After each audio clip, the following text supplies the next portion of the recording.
keluarga Ausitus, selamat datang dalam acara OC, obrolan cakep seputar bisnis, kesehatan, dan kecantikan. Ngobrol OC, oke lah cakep. Nah, hari ini kita sudah kedatangan nih salah satu narasumber yang luar biasa di bidang bisnis. Karena beliau sudah belasan tahun berkecimpung di dalam dunia bisnis. Dan beliau juga memiliki sekolah bisnis yang bernama Infinity. Nah, mau tahu nih, penasaran siapa dia? Assalamualaikum Aizwan. Waalaikumsalam. Iya, bagaimana keadaannya? Semoga sehat selalu ya, Pak. Sehat walafiat, alhamdulillah. Meskipun di tengah pandemi, apakah ada yang terhambat, Pak? Insya Allah kita sama-sama jaga diri, jaga kesehatan, ya apapun yang terjadi tetap kita harus semangat. Semangat ya, Pak. Ya. Ini kita berbicara mengenai bisnis nih, Pak. Ayo. Apakah yang menjadikan Bapak termotivasi atau berkeinginan untuk berbisnis di bidang nutrisi dan kecantikan ini? Apa yang menjadi motivasi Bapak? Ya, pastinya salah satu yang kita ketahui adalah tren, ya, bahwa industri kecantikan dan kesehatan itu adalah mungkin salah satu tren bisnis yang tidak pernah habis, ya. Apalagi kalau tadi dibahas sedikit tentang kita sedang masuk di masa pandemi, di mana masyarakat sekarang diharuskan untuk menjaga diri, ya, dari isu-isu virus yang sedang ada, terlepas kita berada di sekitar lingkungan umum atau keluarga, gitu ya. Jadi maka industri ini adalah mungkin salah satu industri yang cukup diperhitungkan di masa sekarang, begitu.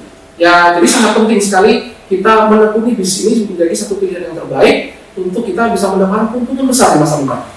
Begitu. Ya, kalau dilihat dari model bisnisnya nih Pak, Bapak kan lebih suka berbisnis di bidang modal jaringan. Oke. Nah, awal-awal dulu nih, mungkin bisa diceritakan apakah susah nih mengajak orang untuk bergabung dan lain sebagainya. Oke. Teman-teman perlu ketahui bahwa memang dalam membangun bisnis dibutuhkan yang namanya trust. Ya, jadi kadang-kadang banyak sekali teman-teman terlalu terburu-buru ketika menjalankan satu bisnis, kita lupa untuk membina hubungan yang baik dengan orang lain, begitu ya. Sehingga kita main cerita aja, main hajar aja, main prospek aja. Maka hasilnya belum begitu maksimal karena orang-orang belum mengetahui siapa kita, latar belakang kita, dan juga apa yang sedang kita fokus kerjakan. Maka itu saya memberikan saran kepada teman-teman untuk mulailah sekarang membangun hubungan, membangun kepercayaan terhadap teman-teman atau orang-orang di sekitar Anda. Baik itu teman ataupun keluarga ataupun orang yang tidak Anda kenal, begitu ya. Karena ketika orang mengetahui siapa Anda, kualitas Anda, apa yang sedang Anda kerjakan, dan apa tujuannya Anda untuk bercerita tentang konsep bisnis ataupun produk yang sedang Anda tawarkan kepada mereka, dan mereka melihat itu sebagai solusi, maka Anda akan dianggap sebagai teman baik dan keluarga. Maka trust itu akan bertumbuh dan akan jauh lebih mudah untuk mengembangkan bisnis yang sedang Anda kerjakan. Jadi kuncinya pas nih. Betul. Jadi nggak bisa kita langsung jualin barang atau ya ada yang instan, ya. Jadi dibangun dulu. Begitu kalau sekarang kita mengenal ada yang namanya apa ya, influencer, selebgram. Kalau kita tiba-tiba mengharap baru posting 1, 2, 3 tiba-tiba mau ribuan like, ya nggak mungkin, gitu ya. Jadi kita harus membagi dulu informasi, edukasi yang bermanfaat dengan orang-orang yang melihat akun sosial media kita. Maka dari situ orang akan lebih memperhatikan, ternyata orang ini adalah orang-orang yang ingin berbagi pada mereka. Suatu hari mungkin kita bagi dulu yang gratis, gitu ya, ilmu-ilmu, nasihat-nasihat. Suatu hari ketika Anda pengen untuk produk, mereka akan berebut untuk membeli karena mereka sudah percaya pada Anda. Menanamkan rasa kepercayaan dulu itu. Yes, betul sekali, Pak. Ya, kalau kita tahu kan Pak Isul sudah membina nih reseller, kemudian penjual-penjual dari nasional bahkan internasional. Nah, internasional ini gimana caranya kok bisa sampai lolos sekali itu? Oke. Tadi kita sudah bahas lagi tentang kemampuan sosial media juga ya. Jadi teman-teman, kita beruntung hidup di masa sekarang ini karena sekarang sudah berbeda dari seperti dulu. Dulu kita untuk berhubungan dengan orang-orang yang di luar daerah kita, tapi di dalam negeri kita harus pakai media yang manual ya, surat menyurat, telepon yang berbayar mahal. Tapi kali ini sudah ada platform-platform yang disediakan bahkan gratis menggunakannya, seperti sosial media, seperti platform untuk webinar, tatap muka. Maka itu adalah media yang sayang sekali untuk tidak kita manfaatkan, begitu ya. Yang pertama, seperti tadi Anda harus membangun personal branding terlebih dahulu. Artinya siapapun yang mengunjungi akun Anda, website Anda, ataupun akun sosial media Anda, mereka harus bisa memetik satu manfaat dari Anda. Apapun yang Anda bagikan, apakah itu informasi tentang kesehatan, tentang bagaimana menjalani hidup dengan semangat, bagaimana survive di tengah cobaan sekarang, gitu ya. Itu sangat berarti pada orang-orang yang dari cerita-cerita gitu. Yes, dari situ Anda mulai bisa membuka interaksi pada mereka. Tidak harus Anda dihubungi terlebih dahulu, boleh Anda menghubungi mereka. Ya, artinya kalau Anda mempunyai apa ya? Kalau zaman dulu kita kenal dengan orang, kadang-kadang kita tanya dulu rumahnya di mana, ya, pekerjaannya apa. Sekarang nggak perlu, kita tinggal buka aja akun Instagram, Facebooknya, kita lihat postingannya, kita sudah tahu orang ini adalah kualitasnya seperti apa. Maka itu sangat penting kita memposting hal yang positif, yang bermanfaat, maka orang dengan sangat mudah akan mengenali siapa Anda dan membangun kepercayaan dengan Anda. Begitu cara. Lagi-lagi kepercayaan. Lagi kepercayaan. Iya, itu dulu. Gitu. Nah, kita kan tahu bahwa Islam sudah bahkan berhasil mencetak miliarder di beberapa provinsi. Ya. Kunci apa nah selain kepercayaan yang Bapak keluarkan kepada mereka? Baik. Ya. Teman-teman, saya mungkin punya satu tips begitu. Wah, tips apa nih? Ya. Jadi terkadang ketika kita menawarkan sebuah bisnis, ketika kita ingin mempengaruhi orang lain, kita suka lupa. Kita selalu membicarakan tentang diri kita, tentang bisnis kita, tentang produk kita, tapi kita lupa apa yang dibutuhkan oleh mereka. Ya. Jadi quotes seperti ini.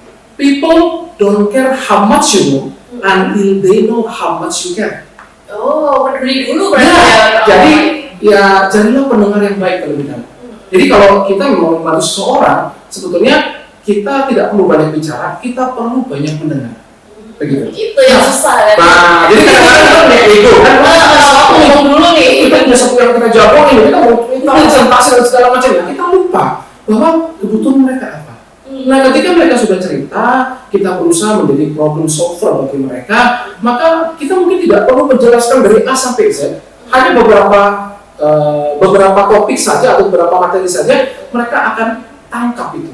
Mereka akan ya. betul. Nah, mereka kok, oh ini yang saya cari, oh ini yang saya butuhkan. Nah, dengan seperti itu, nah maka sekali lagi timbul trust kepada kita. Nah, maka mereka akan full, gitu ya. Nah, saya akan bilang, oke, kalau kamu mau berubah hidup kamu menjadi orang yang lebih sukses, kamu mau perubahan kualitas hidup, maka ini yang harus kamu lakukan. Nah, mereka akan melakukan hal dan mereka akan menemui bahwa ternyata berhasil dalam suatu bisnis itu tidaklah susah. Ya, memang perlu perjuangan, tapi ketika kita mengikuti mentor yang tepat, mengikuti figur yang tepat, mengikuti orang yang sudah membuktikan, maka hasilnya akan sama. Seperti itu. Berbicara tadi mengenai problem solving ya Pak ya? Iya. Apakah seberapa pentingnya nih Pak motivasi yang diberikan seorang leader kepada yang lainnya itu seberapa kuat pengaruhnya? Oke, menurut saya sangat penting sekali, Mbak Afi ya. Jadi di masa sekarang ini sekali lagi kita bicara, ya, ada beberapa orang yang mengatakan ini adalah masa yang sulit karena banyak keterbatasan, banyak adalah, tapi ada juga orang yang survive, ya, karena mereka bergerak melakukan sesuatu. Mereka mungkin bisa memilah mana hal yang penting untuk dikerjakan dan mana yang tidak penting untuk ditinggalkan, seperti itu. Jadi sebetulnya sangat penting sekarang seseorang itu mendapatkan motivasi, mendapatkan semangat, begitu ya. Nah, karena apa? Dengan kesulitan yang kita hadapi, tidak sedikit orang yang merasa down ketika mengalami kegagalan, begitu ya. Nah, di awal-awal itu biasanya memang mental kita sedang dilatih. Jadi masih rapuh gitu, masih dikit-dikit baperan, begitu kan. Nah, saya sudah mengatakan pada tim saya bahwa sebetulnya ketika kita ditolak, ketika kita orang tidak respect pada apa yang kita tawarkan, maka yang Anda lakukan hanya perlu next. Lanjutkan berikutnya. Ya, boleh lapar lebih. Betul. Nah, cuma kadang-kadang ibu-ibu kan atau bukan ibu-ibu ya, semuanya aja yang mentalnya lagi dilatih, gitu ya. Ditolak sekali meratapnya 29 hari, ya. Terus ada nonton sinetronnya, mana? Begitu lah. Makin baper, akhirnya, makin baper. Nah, maka itu, jadi kita perlu yang pertama adalah bertemu dengan orang-orang positif. Itu sangat penting sekali. Ibaratnya kalau saya boleh bilang. Ibaratkan, kalau kita mau melihat korek api itu kalau kita nyalakan, dia cuma satu batang, dia akan sangat cepat padam. Tapi kalau korek api itu dicampur dengan kayu bakar yang begitu berkobar, maka dia akan terus terbakar menyala. Nah, seperti itu. Jadi kita pentingnya bertemu dengan orang-orang positif. Yang kedua, kita adalah menonton juga hal-hal yang positif. Jadi ya kita skip lah tontonan-tontonan yang nggak begitu penting, yang bikin kita baper, bikin kita down segala macam. Ya, lihatlah motivasi kabar-kabar tentang kesuksesan orang-orang yang survive, tentang ya bagaimana orang-orang tetap berbagi di masa yang seperti ini. Yang ketiga, kita juga perlu mendengarkan hal yang positif. Pastinya. Jadi kalau mendengarkan juga, kalau kita dengar musik gitu ya, contoh pilih-pilih musik yang bersemangat, musik yang bisa meningkatkan bagaimana kita tetap berjuang begitu ya, bukan musik yang melo, yang apa namanya disakiti, ya kan gitu yang galau. Nah, mati ngamal 29 hari dari itu ya, kurang lebih seperti itu cara. Jadi motivasi sangat penting, terutama oleh para mentor ya. Karena apa? Harus ingat, para mentor tidak boleh bosan untuk memotivasi para leadernya atau para anggotanya, karena mereka nantinya juga akan tumbuh menjadi seperti Anda. Jadi betul, itu namanya duplikasi. Begitu. Duplikasi. Yes. Ya. Berbicara mengenai mentor dan juga tim nih Pak. Kan di dalam anggota itu kan terdiri dari masing-masing pemikiran, masing-masing latar. Betul. Gimana caranya bisa menyatukan visi dan misi yang sama dalam satu tim, bisa berjalan nih bareng-bareng dalam satu tujuan. Ya, bagus sekali. Pertanyaan dari itu memang yang kita hadapi ya teman-teman ya. Jadi memang ada yang bilang banyak kepala lebih baik daripada satu kepala. Tapi masing-masing kepala isinya beda-beda. Betul teman-teman. Sebetulnya ketika Anda mendengar atau mendapatkan masukan pendapat dari tim Anda yang mungkin berbeda dari pemikiran Anda, maka sebetulnya itu adalah hal yang bagus. Itu hal yang baik. Karena mereka memiliki rasa memiliki terhadap bisnis ini, dan mereka mau ikut serta terlibat dalam apa yang sedang kita koordinasi atau sedang kita mau lakukan. Nah, tapi sebagai pemimpin nih kita ya, nah kita memang yang pertama harus mendengar dulu. Nah, kemudian dari pengalaman kita itu, barulah kita melakukan yang namanya diskusi. Memang apa ya? Saya selalu bilang bahwa kita tidak bisa menyenangkan semua orang. Ya, keputusan ada di tangan Anda, tapi tetap kita harus mendengar semuanya. Dan kita nggak boleh meremehkan. Siapa tahu ada ide-ide yang cemerlang, ide-ide yang di luar pemikiran saya, dan ternyata itu bisa kita pakai, begitu ya. Dan untuk anda yang hari ini mungkin menyalurkan pendapat, tapi pendapat Anda belum diterima, gitu ya, Anda juga jangan berkecil hati, begitu ya. Namanya tim tidak bisa mengakomodir semua pendapat, begitu ya. Jadi kita harus diskusikan mana pilih yang terbaik, disepakati bersama. Kalau memang itu sudah disepakati bersama, ayo kita duduk sama-sama. Karena berhasilnya sebuah tim adalah ketika semuanya mendukung, support. Kalau ngomongnya di depan, nggak apa-apa. Selesai keluar, kita sebagai support tim, begitu ya. Nah, itu sebetulnya rahasianya. Jadi memang pemimpin yang baik, dia juga harus mendengar, dia juga bisa menengahi dan mengambil mana yang baik, dan yang buruk mungkin disimpan dulu sebagai wacana, seperti apa yang kurang baik. Nah, dan dia harus bisa membuat ide-ide ini untuk diterima oleh semua orang. Kurang lebih seperti itu tipsnya. Tapi semua itu dilatih. Jadi perlu prosesnya juga. Perlu proses. Ya. Nah, Bapak sendiri berbicara pada proses nih. Berapa lama kira-kira seseorang misalkan digabung nih gitu Bapak yang dikatakan sukses nih? Apakah ada durasi waktu sampai berapa bulan baru bisa ini? Jadi ada macam-macamnya itu ada nggak? Iya. Jadi ini juga banyak terjadi kekeliruan pemahaman bahwa kesuksesan biasanya diukur dengan besarnya penghasilan yang kita dapatkan. Padahal itu menurut saya tidak sepenuhnya benar seperti itu. Karena kalau ada orang yang rajin, ada orang yang bekerja keras, meluangkan waktunya lebih banyak untuk mengerjakan satu bisnis, pasti dia mendapatkan keuntungan yang cukup besar. Nah, masalahnya adalah apakah seberapa lama Anda bisa mempertahankan keberhasilan Anda dalam bisnis itu. Itu yang lebih penting. Nah, di situ dibutuhkan yang namanya sistem. Begitu. Nah, sistem itu adalah sesuatu yang Anda lakukan tapi bisa ditiru oleh semua tim Anda. Duplikat tadi. Nah, betul. Ya, sistem duplikasi namanya begitu. Nah, orang-orang banyak lupa, mereka sibuk untuk mengejar target untuk dirinya sendiri, untuk prestasinya, tapi dia lupa melakukan duplikasi. Ya, yang terpenting dalam bisnis ini, ya, atau bisnis network sendiri, itu adalah bagaimana apa yang Anda lakukan bisa ditiru oleh semuanya, sehingga pada suatu hari Anda tidak bekerja pun bisnis Anda tetap berjalan. Nah, saya punya satu quotes lagi, ya. Nah, if your business, ya, can, if your business, gimana? Saya lupa tadi. Ya, jadi, if your team can work without your team cannot work without you, then you have a job. Oh, jadi bisnis dan job itu berbeda. Berbeda. Jadi kalau job, pekerjaan itu harus ada Anda di situ. Tapi kalau bisnis, ada nggak ada Anda tetap berjalan.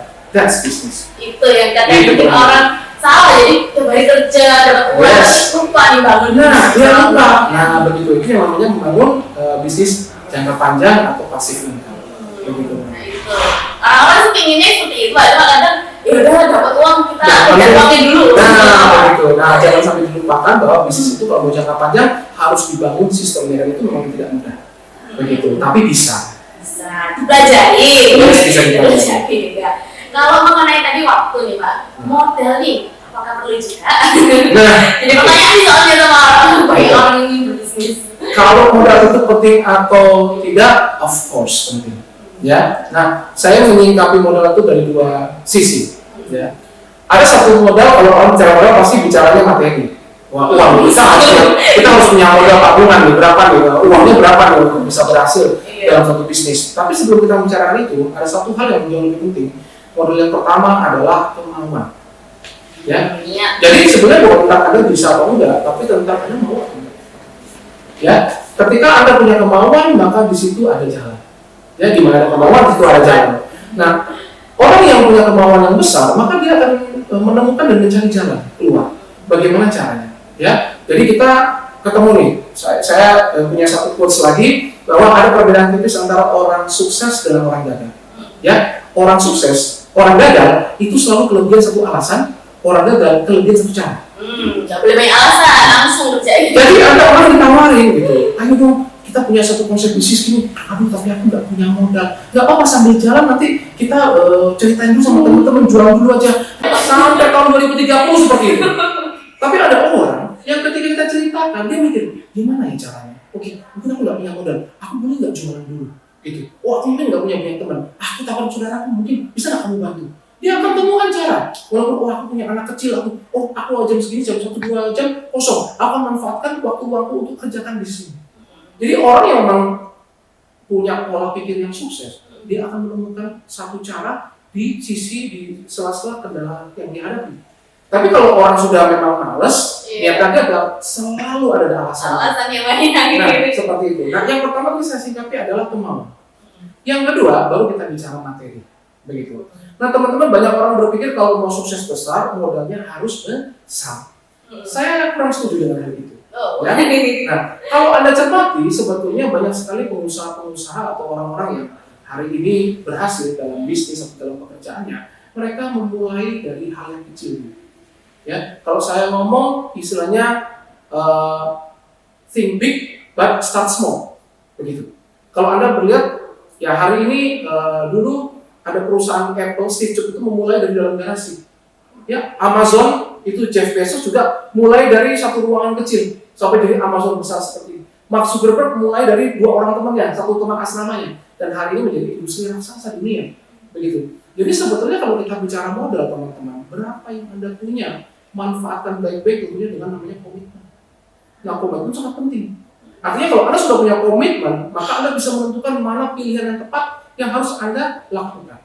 Contoh, gitu ya, di waktu luang Anda, gitu ya, pilih tidur siang malas-malasan atau pilih keluar ketemu dengan orang.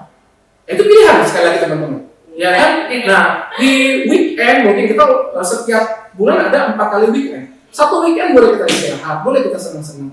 3 weekend yang lain, kalau Anda merasa Anda belum sukses, Anda boleh memilih mau nonton TV, favorit tayangan kesukaan Anda, nonton YouTube berjam-jam atau lihat sosial media stalking, atau Anda posting sesuatu yang penting yang bisa menghasilkan untuk Anda. Itu semua kembali ke pilihan Anda.